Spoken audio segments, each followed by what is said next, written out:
படிக்கும் போதே சம்பளத்துடன் கூடிய பார்ட் டைம் வேலை வாய்ப்பிற்கான 100% உத்தரவாதத்துடன் MBA படிக்க இன்றைய ஆச்சி பிசினஸ் ஸ்கூலில் சேருங்கள். ஆச்சி பாதாம் ட்ரிங்க்.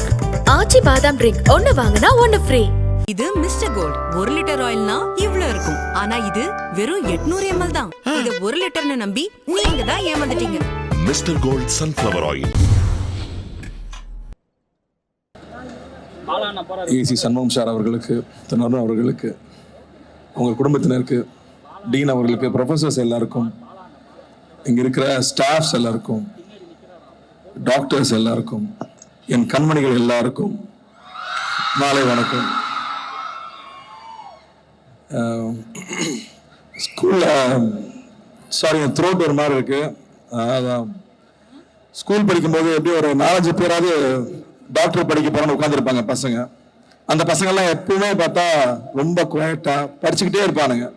காலேஜ் வந்ததுக்கு அப்புறம் அவங்களுக்கு என்ன ஆகுதுன்னு தெரியல. நானும் ஒவ்வொரு மெடிக்கல் காலேஜ் போய் பார்க்கறேன், சேட்டை தாங்க முடியல. எங்க படிக்கிறது போக இந்த எனர்ஜிலாம் எங்க வச்சிருக்கீங்க, எப்போ அவுத்து விடுறீங்கன்னு எனக்கு ஆச்சரியமா இருக்கு. ஸோ இப்பெல்லாம் நான் ஹாஸ்பிட்டலில் போய் சீனியர் டாக்டர்ஸ் பார்த்தா இவர் பேர் ஒன்று இருக்கு, ஆனா அவருக்கு இன்னொரு பேர் இருக்குன்னு சொல்லுவாங்கல்ல பாட்ஷால, அந்த மாதிரி எல்லா டாக்டர்ஸ்க்கும் இன்னொரு சைடு இருக்கு நல்லா தெரியுது. ஒரு பயங்கரமான ஒரு ஃபன் சைடு இருக்குன்னு தெரியுது. முக்கியமா காலேஜ் லைஃப் வந்து நம்ம ஸ்கூல் படிக்கும்போது நிறைய எக்ஸ்பெக்ட் பண்ணிட்டே வருவோம். காலேஜ் இப்படி இருக்கும் அப்படி இருக்கும்னு. நான் எங்க அண்ணன் காலேஜ் சேரும்போது லயோலால படிச்சாரு. ஸோ நான் லயோலா போயிருந்தேன். லயோலால போய் பார்த்தா எல்லா பசங்களும் கார்ல வர்றானுங்க, ஃபாரின் பைக்ல வர்றாங்க, பொண்ணுங்கெல்லாம் அப்படியே லூஸ் ஹேர்ல வேற லெவல்ல இருக்காங்க. ஸோ நானும் ஸ்கூல் படிக்கும்போது எப்படியாவது நம்ம லயோலால சேர்றோம், ஃபன் பண்றோம்னு நினைச்சேன். நானும் 12th 11th வரேன். வீட்டில் சொந்தக்காரங்களாம் சுற்றி நின்றுட்டாங்க. தம்பி நீ என்னப்பா பண்ண போறான்னு கேட்டாங்க. நானும் லயோலால தான் போறேன் அப்படின்னு சொன்னேன். இல்லை வீட்டில் கொஞ்சமா படிக்கிற பையன் நீ ஏன் ஒரு டாக்டர் இன்ஜினியரும் ஆகக்கூடாதுன்றாங்க. ஏன்னா அதுன்னு அவ்வளோ ஈஸியா டாக்டர் ஆகிடுது, ஒரு இன்ஜினியர் ஆகுது. என்னை பிடிச்சி தள்ளி விட்டு இன்ஜினியரிங் படின்னு சொல்லிட்டாங்க. நம்ம எடுத்த மார்க்குக்கு ஃப்ரீ சீட்டா கிடைக்கும், மேனேஜ்மெண்ட் கோட்டா தான். அப்போ கிரசன்ட் இன்ஜினியரிங் காலேஜில் சீட் வாங்கி கொடுத்துட்டாங்க. பஸ்ல தான் போனோம். ஃபர்ஸ்ட் டே பஸ்ல போய் டிக்கெட் வாங்கணும். கிரசன்ட் இன்ஜினியரிங் காலேஜ் டிக்கெட் கொடுங்கன்னு கேட்டா சீனியர்ஸ் பிடிச்சிக்குவாங்க, ராகிங் நடக்கும். உங்களுக்கு ராகிங் எல்லாம் உண்டா இப்போ? இல்ல போர் தான். ராகிங் எல்லாம் ஜாலியா இருக்கும். So Crescent engineering college seat கொடுங்கன்னு கேட்க முடியாது. ஸோ வண்டலூர் ஜூக்கு அடுத்த காம்பவுண்ட்னால ஜூக்கு ஒரு டிக்கெட்னு கேட்டோம்னா கண்டக்டர் மேலேயும் கிளீன் பார்ப்பாரு, போக வேண்டிய ஆள் தான் நீங்கிற மாதிரி. ஸோ டிக்கெட் வாங்கிட்டு காலேஜ் போனோம். போய் இறங்கினா ஃபர்ஸ்ட் டைம் அந்த ஃப்ரெஷர்ஸ் எல்லாம் ஒன்னா சேரும் போது எப்பவுமே தேடுவோம்ல, இந்த பேட்சில் அழகான பொண்ணுங்க எவ்வளவு பேர் இருக்காங்க. அவர் பார்த்தா ஒரு 10 பொண்ணுங்க அழகான பொண்ணுங்க இருக்காங்க. சரி இதுல ஒரு 10 பொண்ணு ஒரு 2 பொண்ணா நம்ம கிளாஸ்க்கு வந்துடாதா அப்படின்னு கிளாஸ்ல போய் உட்காந்துட்டு ஜன்னலையே பார்த்துட்டு இருப்போம். ஒவ்வொரு பொண்ணா போய்கிட்டே இருக்கும். நல்ல அழகான பொண்ணு வரும்போது ஒருவேளை நம்ம கிளாஸ்க்குள்ள வர போறாங்களான்னு பார்த்தா நம்ம கிளாஸ் தாண்டி போயிடுவாங்க. அட என்னடா காலேஜுக்கு போனா ஒரு லவ் நடக்கும், சந்தோஷமா இருக்கலாம், வெயிட் பண்ணி பார்த்தா ஒவ்வொரு அழகான பொண்ணா கிராஸ் பண்ணி போறாங்க. எல்லாரும் எங்க போறாங்கன்னு பார்த்தா எல்லாம் கம்ப்யூட்டர் சயின்ஸுக்கு போயிட்டு இருக்காங்க. நம்ம மெக்கானிக்கல், ஐயோ பிரான்ச் மாற்ற முடியாதான்னு தவிக்கிற, ஆனா ஒன்னும் நடக்கல.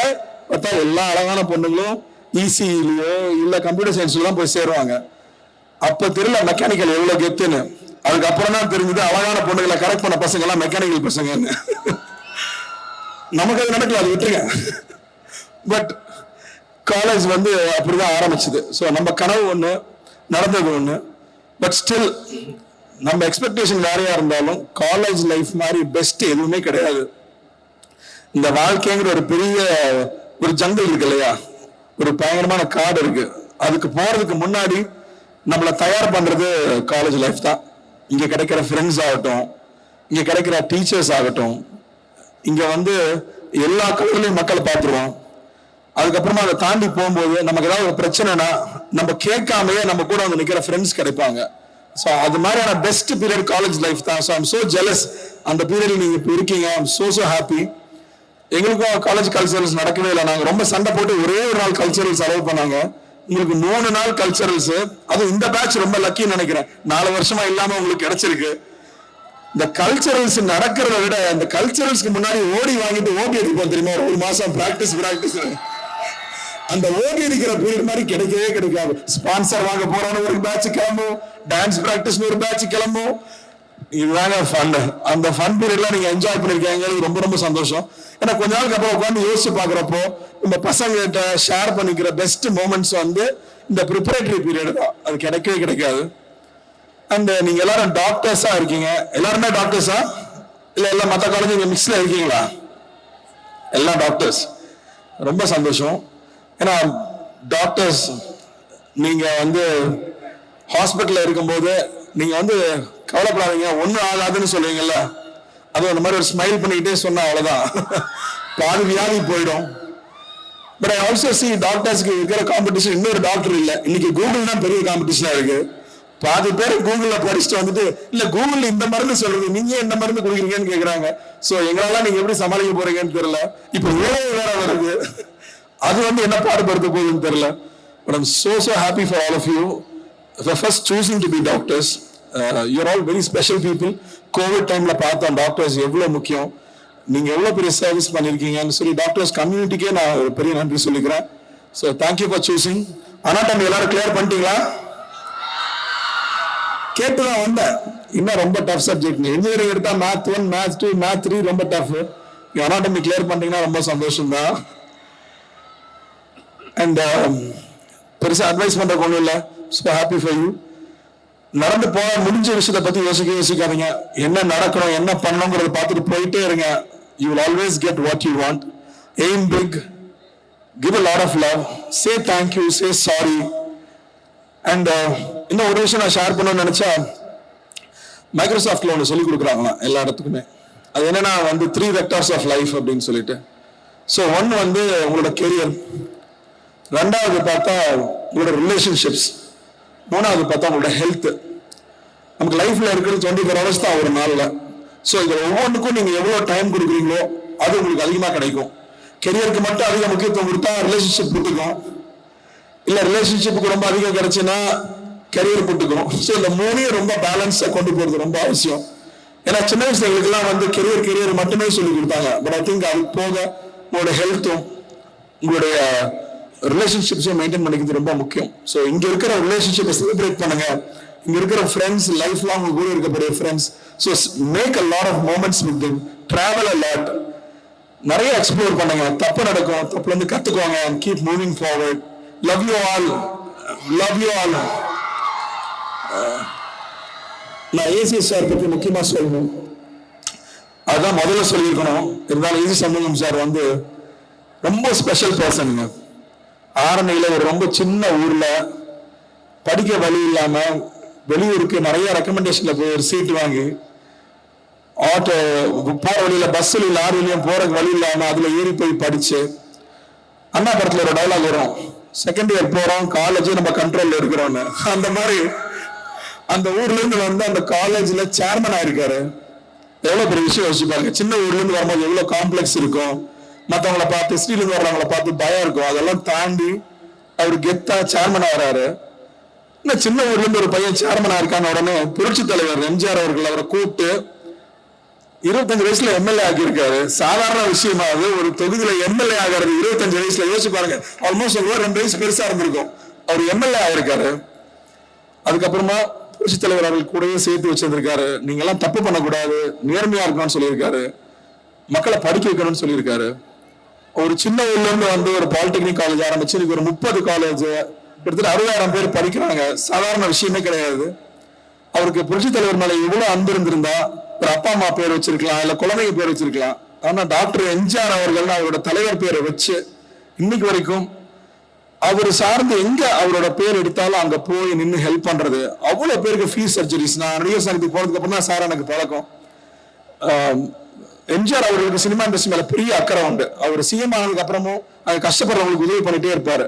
அவர்னாலே இவரும் சினிமா மேல பெரிய ஆர்வம் கொண்டு அங்க கஷ்டப்படுறவங்களுக்கு ஹெல்ப் பண்றது ரொம்ப ரொம்ப முக்கியமா பாக்குறேன். ஏன்னா ஒரு தனி மனிதனுடைய வெற்றி அவரோடையும் அவங்களோட குடும்பத்தோட நின்றாம அவரோட சுத்தி இருக்கிற சமுதாயத்துக்கும் பயன்பட்டாதான் அந்த வெற்றிக்கே அர்த்தம். அந்த வகையில சண்முகம் சார் அவரோட வெற்றி ஒரு சமுதாயத்தோட வெற்றியா நான் பாக்குறேன், இந்த காலேஜோட வெற்றியா பாக்குறேன், இந்த ஸ்டூடெண்ட்ஸோட வெற்றியா பாக்குறேன். ஸோ அவருக்கு என்னுடைய மனமார்ந்த வாழ்த்துக்கள். இன்ஃபேக்ட் நடிகர் சங்கம் கட்டிடம் கட்டும்போது ஒரு பாயிண்ட்ல வந்து ஃபண்ட் இல்ல நின்றுச்சு, சார்கிட்ட போய் மீட் பண்ணோம். கவலைப்படாதீங்க, கட்டுங்க, நான் காசு தரேன்னு சொன்னாரு. ஸோ அப்படி வந்து எங்களுக்கு ஹெல்ப் பண்ணியிருக்காரு. ஸோ அதுக்கு நாங்கள் எப்பவுமே நன்றி கடன் பெற்றிருக்கோம். Love you sir, love you sir, thank you. Arun அவர்களுக்கும் ரொம்ப நன்றி. எப்போ எங்களுக்கு என்ன சப்போர்ட் தேவைனாலும் ஒரு ஃபோன் பண்ணா போதும், உடனே அது நடக்கும். ஸோ சுகுமார் சாருக்கும் நன்றி. ஏன்னா அவர் தான் ஃபர்ஸ்ட் எங்களுக்கு அட்டன் பண்ணி இமீடியட்டா அதை பண்ணி கொடுப்பாரு. ஸோ அவங்க குடும்பத்துக்கும் அவங்க எல்லாரும் எப்பவுமே சந்தோஷமா இருக்கணும்னு நான் ஆண்டவரை வேண்டிக்கிறேன். எனது விழாக்கு அழைச்சதுக்கும் ரொம்ப நன்றி. அதுக்கு செகண்ட் டைம் நான் இங்கே வந்து எம்ஜிஆர் யூனிவர்சிட்டி ஃபங்க்ஷனுக்கு வரேன் நினைக்கிறேன். ஸோ இங்கே இருக்கிற ப்ரொஃபசர்ஸ்க்கும் டீச்சிங் ஸ்டாஃப், நான் டீச்சிங் ஸ்டாஃப், கேன்டீன்ல இருக்கிறவங்க, ஏன்னா கேன்டீன்லாம் நான் அங்கேயே தான் வாழ்ந்தோம் படிச்சவங்கிறது விட. ஸோ கேன்டீன்ல இருக்கிறவங்களுக்கும் என்னுடைய மனமார்ந்த வாழ்த்துக்களை தெரிவிச்சுக்கிறேன். Thank you and all the very best. Thank you for having me here. Thank you thank you. And Azhar, நீ பஞ்சா போடுற தாங்க முடியல. தேங்க்யூ சாரி சொல்ல சொன்னீங்க, வந்து எங்களுக்காக பேசுறதுக்கு தேங்க்யூ.